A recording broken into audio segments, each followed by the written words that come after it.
Батыс Қазақстан облысына атом электр станциясы салуды қолдау жөніндегі республикалық халықтық штаб мүшелері келді.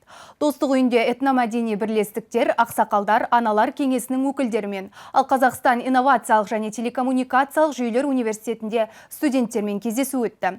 Жиынға қатысушылар алдағы аптада өтетін референдум мен атом электр станциясын салу мәселелері турасында пікірлерін ортаға салды.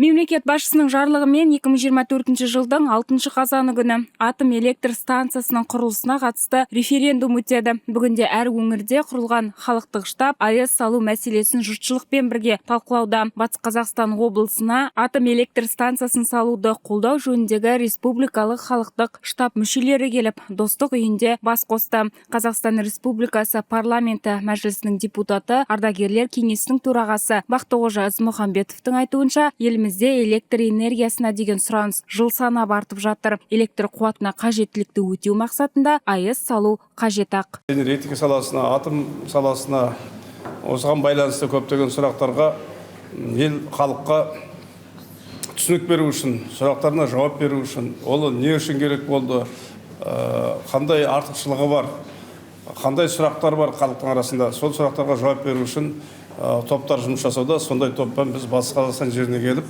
кездесулер өткізіп жатырмыз. Батыстағы көптеген осы энергетикаға байланысты және атом электр станциясының салынған жағдайда қандай сұрақтар тууы мүмкін, соның барлығына жауап беретін боламыз. Басқосуда АЭС-ті іске қосудың артықшылығы мен мүмкіндігі, қоршаған ортаға тигізер залалы туралы баса айтылды. Ядролық физика институтының бас директоры Саябек Сахиевтің айтуынша, Алматыға 20 шақырым жерде 2 контурлы су атом электр станциясының жұмыс жасағанына 57 жыл болған. Бүгінге дейін үздіксіз қызмет істеп тұрған станцияға қатысты халықаралық агенттік тарапынан ескерту жасалмапты. Сала өкілінің пікірінше, аталмыш станцияның тәжірибесін ескерсек, АЭС салуда ұтарымыз көп. Оның қуаттылығы 6 мегаватт.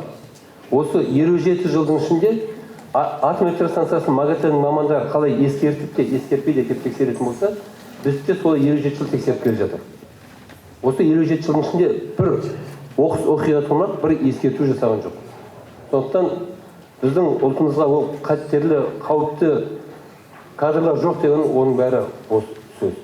Осылайша 6 қазанда еліміз үшін маңызды шешімге жұртшылық жекелей үн қоспақ. Әлеуметтік желілер мен ел арасында түрлі пікір тарап бастады. Бұл атом электр станциясы деген ұғымды түсінбеу салдарынан туындап отыр. Ақ жол Қазақстанның демократиялық партиясы Батыс Қазақстан облысы филиалы төрағасының бірінші орынбасары және облыстық халықтық штаб мүшесі Бағдат Ізмағамбет насихат жұмыстарының нәтижесінде жерлестеріміз атом электр станциясы мәселесіне қатысты ақпаратпен қанығып, дұрыс шешім қабылдайтынын айтады. Президент біздің энергетикамызды дамыту үшін, елдің ертеңі үшін жасалып жатырған қадамын ұсыныс ретінде референдумға салып жатыр. Бұл да бір демократиялық үрдіс.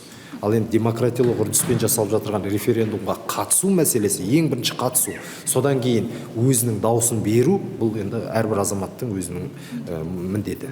Республикалық халықтық штабтың үгіт-насихат жұмыстары Қазақстан инновациялық және телекоммуникациялық жүйелер университетінде жалғасты. Мұнда достық үйіндегі аға буын өкілдерінің пікірін студенттер де қолдайтынын жеткізді. Айым Сүлейменова, Олег Писаренко, Аймұрат Жағыппар, ТДК 42 телеарнасы.